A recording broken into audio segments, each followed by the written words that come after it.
Oh, welcome back to Student of Everything, where today I will be talking about biochar and making some. Um, a lot of people ask, what is biochar? But I feel like they should be asking, why is biochar? And how could it make my life so much better? How could it make my parents come back? Um, and today I'm going to be answering those questions. Uh, First, I would like to talk about who did biochar first and who did biochar best. So if we look around 500 BCE, keep in mind history is always changing. We're always finding like new tools or some undiscovered stuff that changes our perspective on these people's capabilities. But I think the earliest we have now for the biochar in the Amazonians, the Terra Preta, is 500 BCE, before Common Era. Um, and what they did is they would uh, burn their wood and their stuff, and they would mix their biochar with organic matter, um, food scraps, whatnot. So there's like a good microcolony in there, and some crushed pottery or pottery shards for a more sustainable, porous nature. Because everything else can get washed away, eroded, whatever. But the microbes, the nutrients, it's going to stay in the pottery shards, and then it's just going to spread out from there, wherever it is.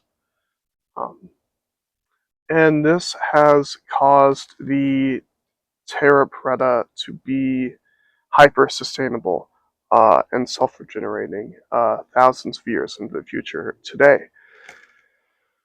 Just because of the, like, they stacked it. It wasn't one thing, right? They kept making it, uh, and that made it so much more powerful, I guess. Um, and who did biochar best? The same people, the very same people that did it first. I could speculate that it's just because they did it first, right? They've had more time to study their craft, perfect their craft, but that's not the only possibility. Uh, they could have just been great at it. They could have been super soil scientists, bro. What's up? Um, but yeah, runner up as far as oldest to make biochar, we can see China doing it around 200 BCE, before Common Era. I can say that much. And now I want to talk about what is biochar. As I mentioned previously, it could be burnt wood, but it could be just burnt organic matter, I suppose.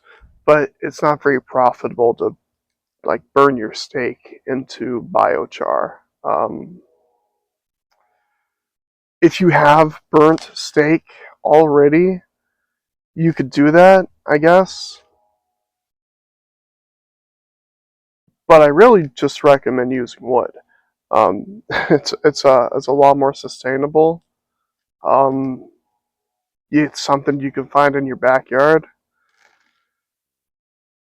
and you burn this wood, and it turns into a kind of sponge, a kind of nutrient sponge. It could hold nutrients, water, microbes, all sorts of stuff.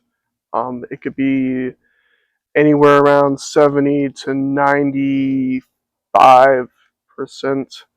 carbon.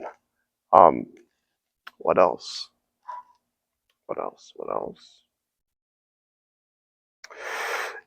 It's usually alkaline in nature, somewhere between 7 and 10 pH. And for all my Dr. Sebyists out there, an alkaline environment is not necessarily the best environment, especially for gardening, um, and the microbes that you want for gardening. You're going to want like some sort of balance. You're going to want to balance it out, and you can do that by inoculating it in some organic material, some nutrient stuff. I have a bucket. I've been keeping leaves and weeds in. I'll be inoculating it in that bucket. Uh, yeah, I think that's it.